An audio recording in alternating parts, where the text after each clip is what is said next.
Hello, people. Welcome back to another awesome anime review by your good friend, Super Chad Marco.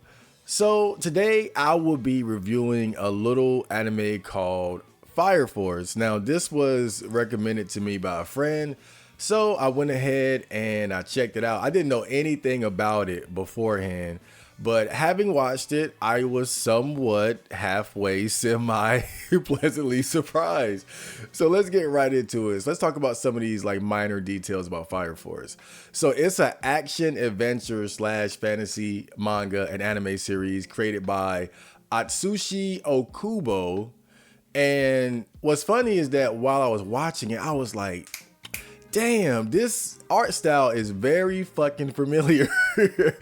And it took me a while to realize it, but it's actually the same artist or author that created Soul Eater, which was one of the anime that I watched like earlier in my anime watching career.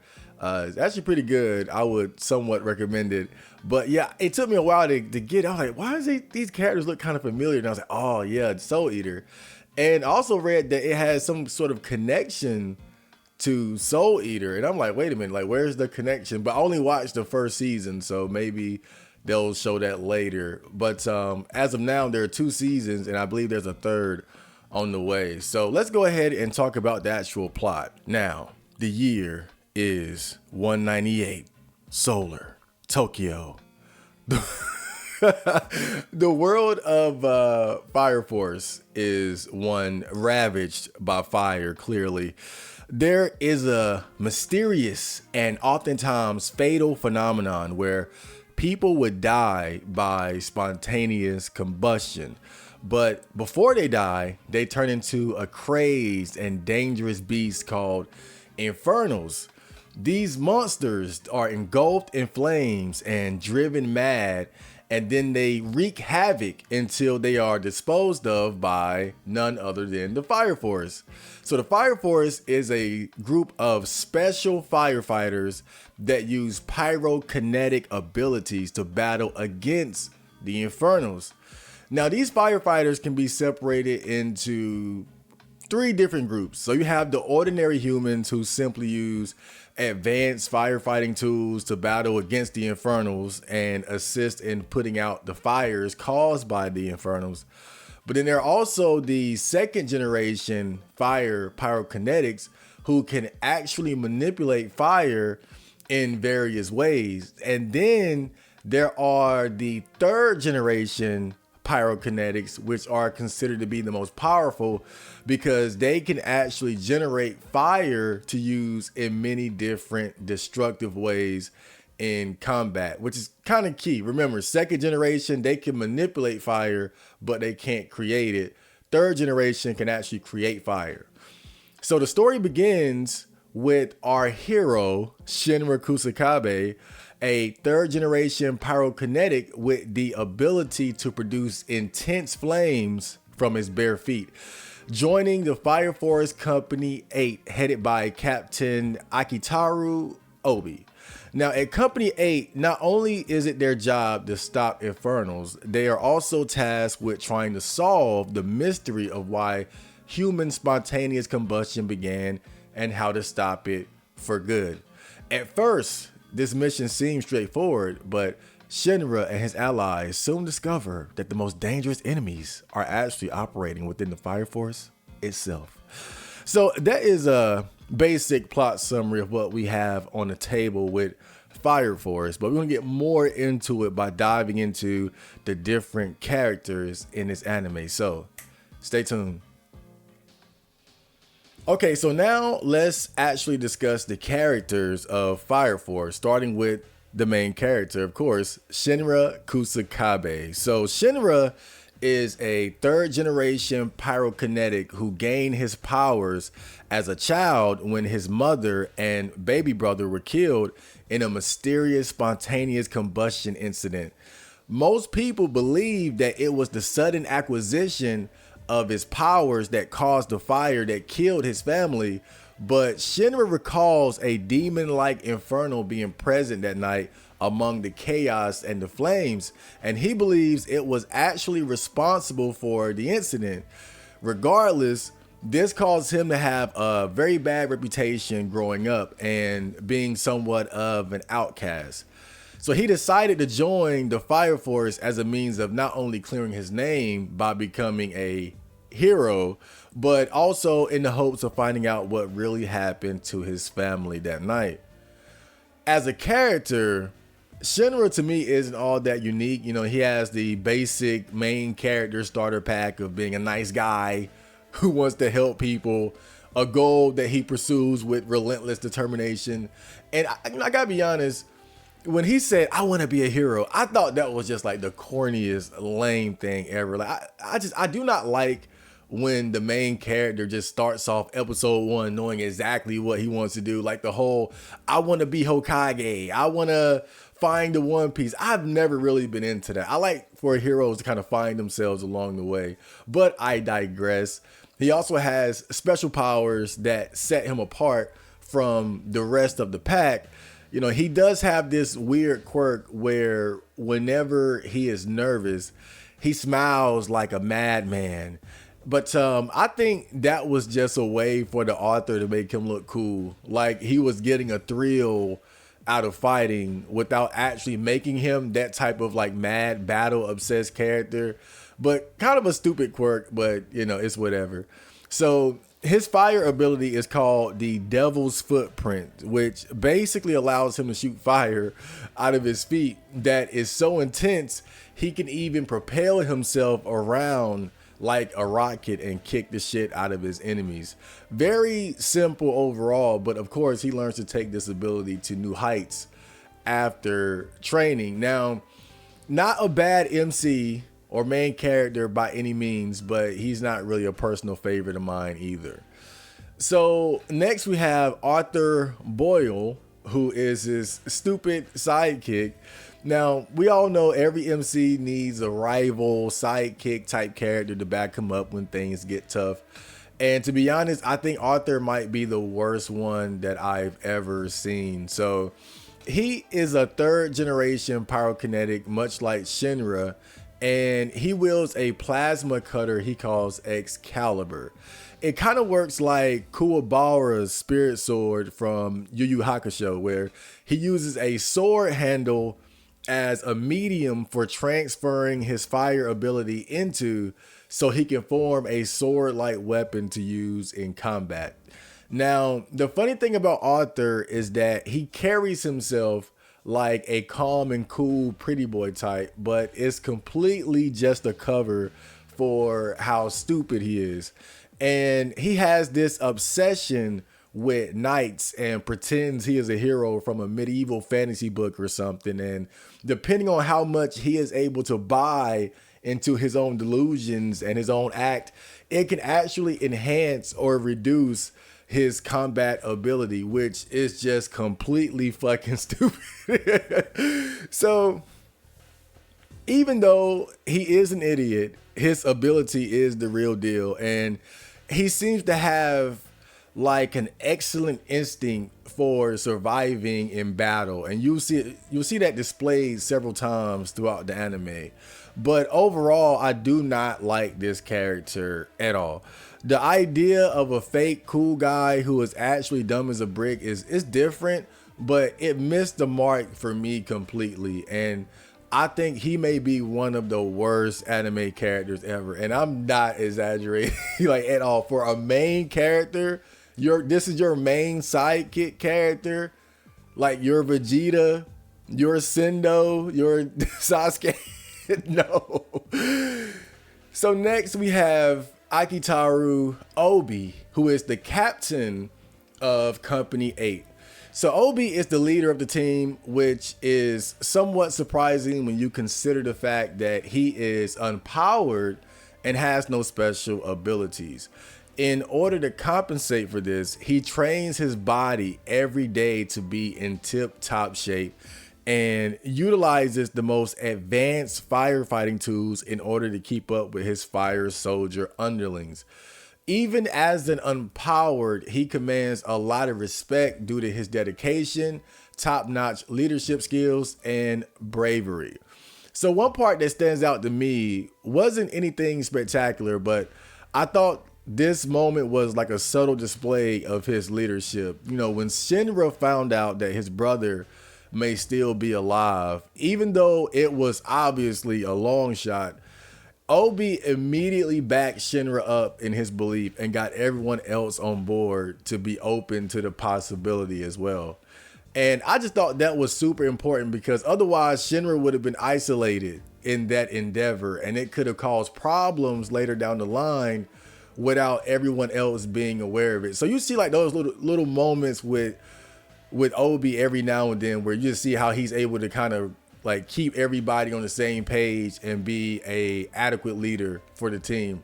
But Obi is one of the better characters from the anime and an example of how you don't need to be the most flashy or strongest to be a cool and efficient leader of, you know, crazy anime kids with powers. Next, we have Takehisa Hinoa, who is the lieutenant or second in command at Company 8. Now, he's a real no-nonsense kind of guy or a tight ass. You know, Obi is the leader, but Hinoa is somewhat like the disciplinarian of the team. He keeps everyone in line with the day-to-day living aspects of the proper etiquette of being a fire soldier. You know, he is a second gen pyrokinetic, so he can only manipulate fires. He uses his power to control the trajectory and intensity of bullets discharged from his gun, which sounds simple, but he can do some pretty gnarly tricks with this ability. At first, to me, not a very likable character, but there is a part where he has a pretty serious battle where he is able to go all out and you really start to see his badass side. And he'll definitely make a fan of you after that fight in particular. But before that, you know, you kind of like, who is this guy? Like, it's kind of lame. But nah, he's one of the cooler characters in the anime for sure. So next we have Maki Oze, a first class fire soldier. Now, no team is complete without a little bit of eye candy. You guys know how much I love Ichi, but Maki is as tough as she is cute. She is a second generation pyrokinetic who can extinguish weak flames, but also create orb-like fire creatures that sort of act as familiars. Although she can only do this with starters, given the fact that she can't actually create fire, just manipulate it. So for the most part, though, she actually heavily relies on hand-to-hand combat and works very hard, much like Obi, to compensate for, you know, her deficiencies. Later, she does get some new gear that allows her to take her ability to a whole new level, which is, you know, kind of cool. Now, she's an excellent soldier on the battlefield, but can be a little goofy and aloof outside of that. You know, she's not as useless as the next character, but I think she gets most of her likability from her fights because she has some of the better fight scenes in the anime. Next, we have Iris, who is also an empowered and a sister. Now, the sisters are the non-combatant class of Fire Force. One thing about Fire Force is that as a whole, it's almost like a mixture of firefighters, scientists, and also the church. The firefighters, they are the warriors, of course. The scientists, they create the tech and investigate the mysterious spontaneous combustion phenomenon. And the church is like the glue that holds it all together. The church is the face of the organization that makes the dirty work of exterminating infernos at least appear somewhat humane on the surface. So the sisters, they tag along to say prayers and to lay the victims to rest after they get beat the fuck down by the firefighters. Iris in particular isn't a very interesting character, to be honest. She just doesn't stand out much. And for the most part, it's just there to be cute and to say her prayers. She came up in the church alongside another important main character who is Princess Hibana, who we'll talk about a little bit later. They were friends growing up, but went down very different paths after most of the girls from the church died of spontaneous combustion all of a sudden. But outside of that, she doesn't really do shit. So next we have a few honorable mentions. So first we have Princess Hibana, who I just mentioned earlier. She is the Company 5 captain. As I said, she grew up with Iris in the church, but after all their friends suddenly died from spontaneous combustion, she went down a darker road, to say the least, and kind of became a evil Dami mommy. She's very sexy. Oh my God. Big anime boobs, right? She has that whole like dominatrix type thing going on. I mean, just pure Ichi and eye candy for sure. But yeah, one of my favorite characters, if only for the fact that she's so damn sexy. And next we have Benimaru Shinmon, who is the Company 7 captain. And he is widely considered to be one of the mightiest fire soldiers. And what's interesting about him is that he actually has second and third generation powers that he's able to use simultaneously. And that's part of what allows him to be so powerful. And there's a point in the anime where he trains Shinra and Arthur to sort of take them to that next level, but definitely a very cool and powerful character. And now we have Joker, who is like this mysterious maverick type of character, you know, the type of character where you're not sure if he's really good or if he's bad. You know, at one point he's fighting Shinra, but he's also the one that lets Shinra know that his brother might be alive. So it's almost like he's trying to test and play with Shinra, but he's also kind of leading him along to sort of like solve the mystery of what he's trying to figure out. And his power seems to be like these explosive ashes that he flings around, and he can shoot out like flaming cars like a Gambit type of character. And so next, spoiler alert, Sho Kusakabe, who is Shinra's brother, he didn't die. So Sho's brother actually did survive that night, and he went on to become the leader of a secret organization that is creating infernals amongst doing other things as well. And he becomes the main antagonist of the first season. Not that big of a spoiler because he appears like halfway through the season anyway. But his ability, one of the most powerful that you'll see in the season, is the time stop ability. Now, I forgot exactly how it was explained, but somehow he uses heat to stop time. Again, I forgot how they explained it, and I'm sure it's not scientific, like scientifically viable, but it is what it is. And last but not least, we have Captain Burns, who is the Company 1 captain. And he was there when Shinra gained his powers the night that his mother and brother had apparently died. And so Shinra seeks him out for answers in order to figure out what happened that day. But he's also considered to be one of the most powerful fire soldiers around. So those were some of the more important characters of Fire Force. So next, I am going to talk about the good and the bad and give you guys my score and rating for this anime. So stay tuned. Okay, so now let's get to the good and the bad. So I'm going to start with the good. So one of the things I like about Fire Force the most is that it has very good fight scenes. Now, this should not come as a surprise to anyone that knows about Soul Eater. And Soul Eater, from what I remember, has some really good fight scenes, a very diverse cast, and yeah, just a lot of good battles. So, you know, now that I can kind of connect the dots and I know that, oh, he created Soul Eater, it all makes sense now. But yeah, the fight scenes are very good. They are very well animated. You know, one of the fight scenes that stands out to me the most was Hinoa versus this girl that was like a sniper. She shot out like these fire arrows, and they were fighting in the abandoned subway station.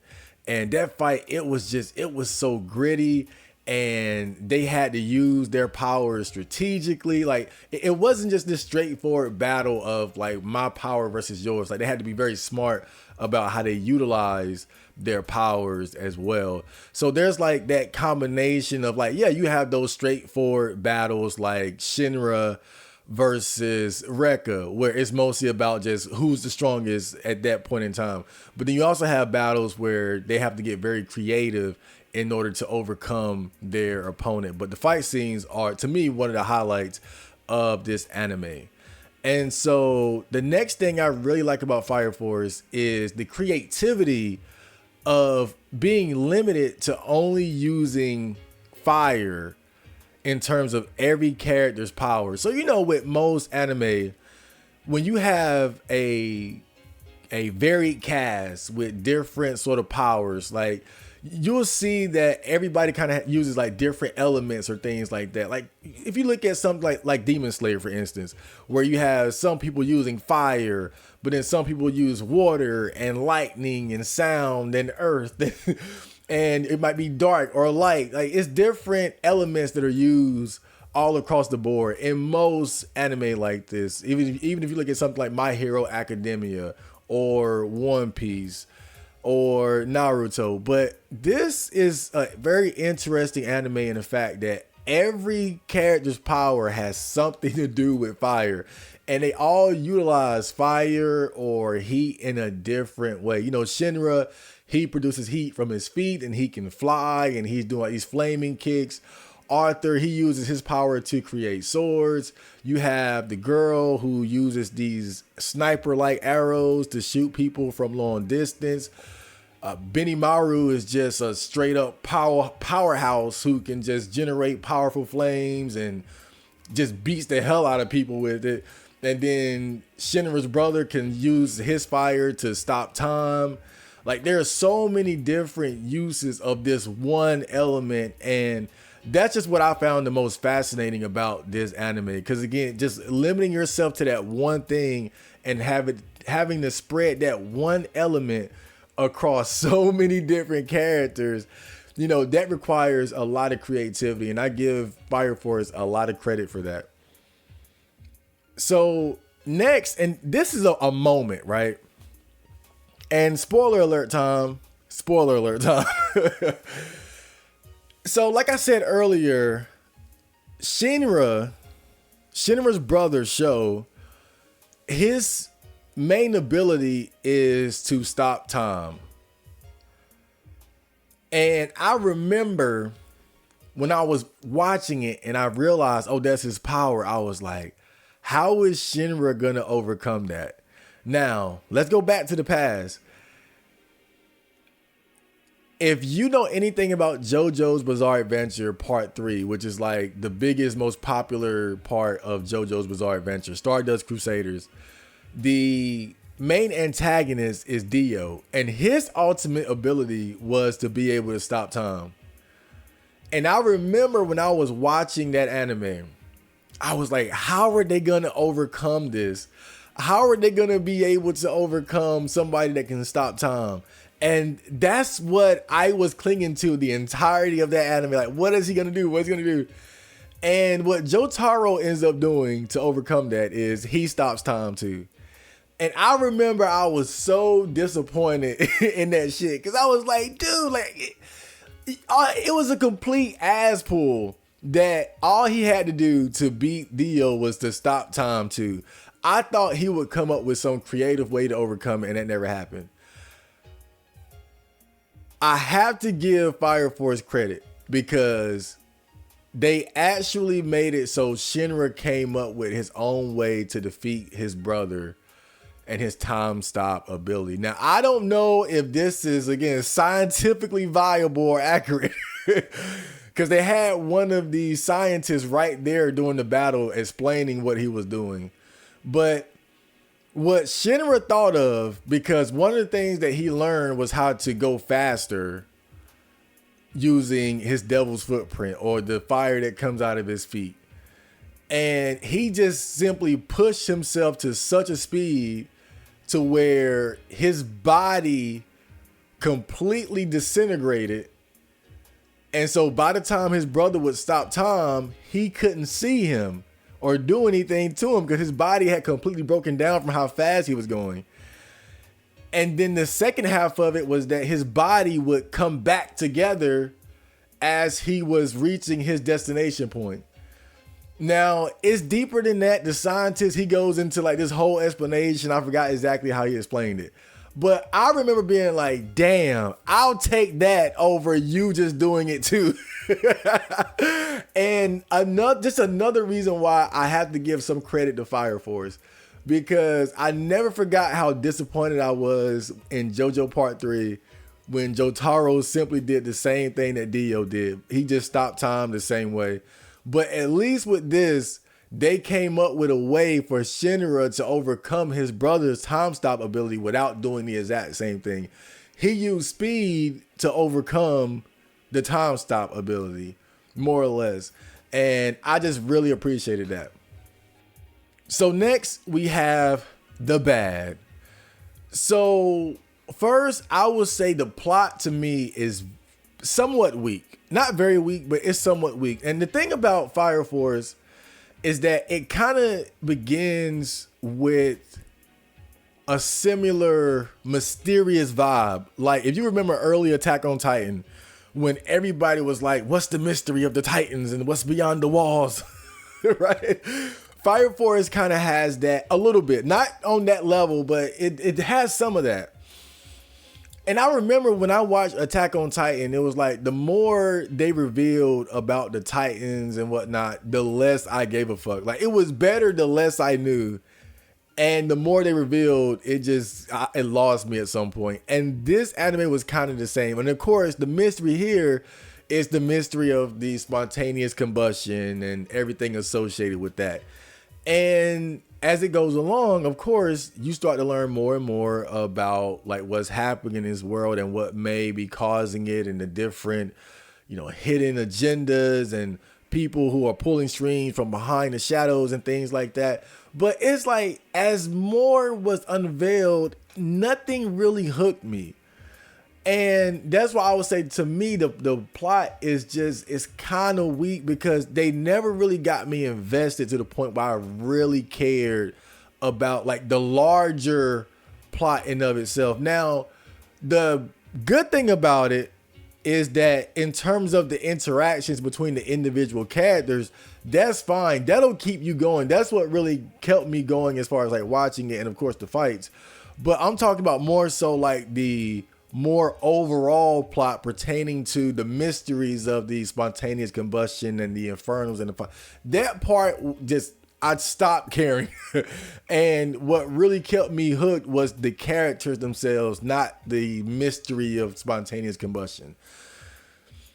And so next, and I gotta say this, the outfits are terrible. So of course, the main characters of the Fire Force within the fire companies, they have these firefighter type outfits. And if you know anything about firefighter uniforms, outfits, like they're very big and bulky. And the only character that I would say kind of rocks it right is probably Obi, because he's a big muscular guy anyway, so it fits him. And he kind of wears his like a suit of armor. But for everybody else, like it really just looks stupid. Like just those big bulky clothes and the baggy pants, like it doesn't look cool as a uniform for the main characters. They do have like this other outfit that they wear at different points. Like they have like 3 different outfits, but the main firefighter gear is so lame looking to me, man. Like there's just nothing cool about firefighter gear. That's the problem. Really, it's just not a cool outfit. Like you could take a police uniform and kind of remix it to make it look cool, but firefighter outfits are just inherently lame and bulky looking. No offense to firefighters, they do a great service to society and mankind, but damn, do some ugly damn uniforms. And so the last bad thing about this is that the comedy is pretty bad, especially early on. So it's not unusual for most like shonen anime, action anime to try to like force a bit of comedy into it. And typically the author has a good grasp on how to blend comedy smoothly with what's going on. But I feel like early on in Fire Force, the comedy was really not hitting the mark for me. And it was really, it stood out, because even I'll say with most anime that tries to implement some sort of comedy into it, which is honestly most, they tend to do at least a decent job where it's not like awkward, lame comedy. But I just remember distinctly early on watching this, feeling like, man, this comedy shit is bad. Like the timing was off. The jokes were bad. Like it just was not good. Now I feel like they kind of found their footing like maybe halfway through. But that was one of the things that really stood out to me early on was like, damn, like the comedic timing is just not there. And it's funny because typically most manga artists tend to be able to do at least a serviceable job of blending comedy with all the other elements of the work. But this one, it took them a while before they kind of figured it out. But and of course, at some point they did it started to click a little bit. But that was one of the things that stood out for me. Like the comedic timing was like way off and the jokes were so bad. Okay, so that was the good and the bad. So what about the score? So as far as action, I give that a 3.5 out of 5.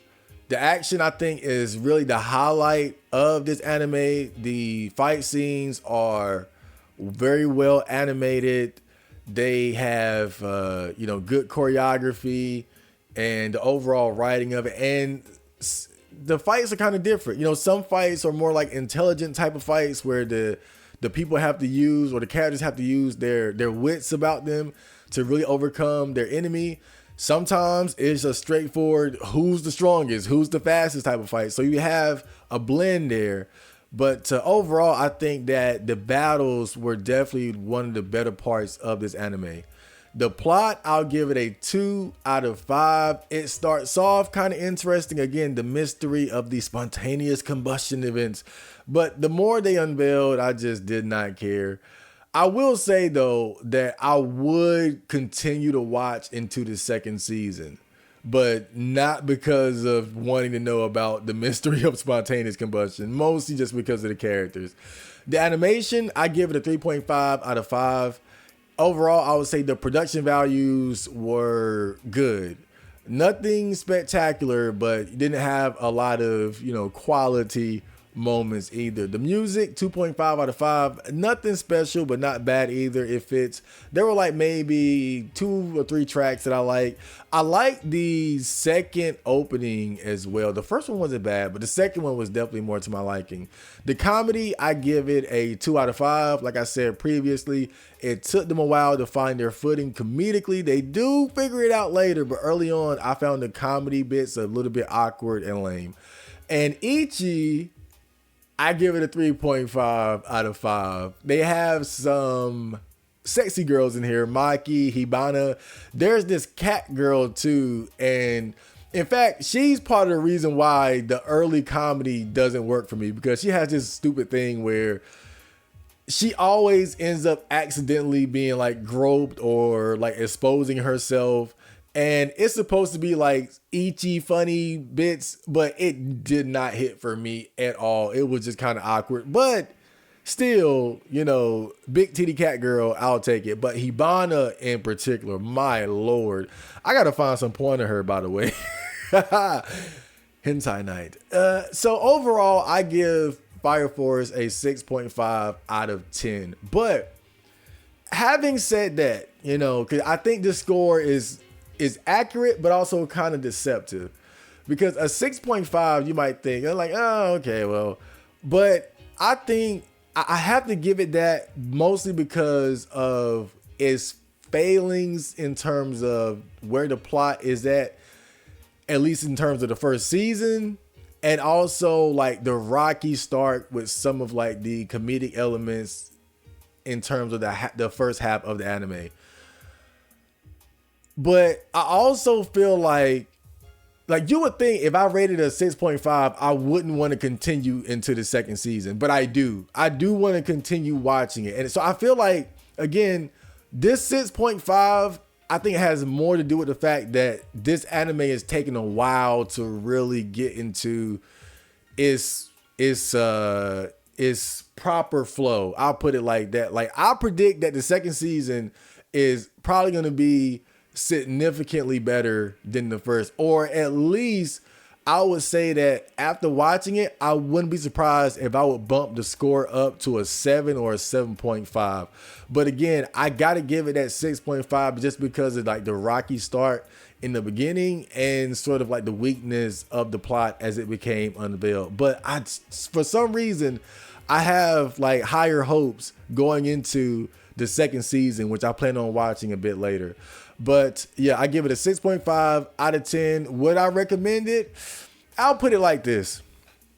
You know, it's worth a like light and easy watch. I wouldn't go into it with high expectations, but if you're looking for a mid anime to kind of carry you through between animes or something, or you just want to watch something that's kind of like simple action anime and like reliable for like a little bit of entertainment, Fire Force won't fail you in that regard. But overall, I don't consider it to be anything special. So I hope you guys enjoyed that anime review, and I will see you on the next. So, Johnny.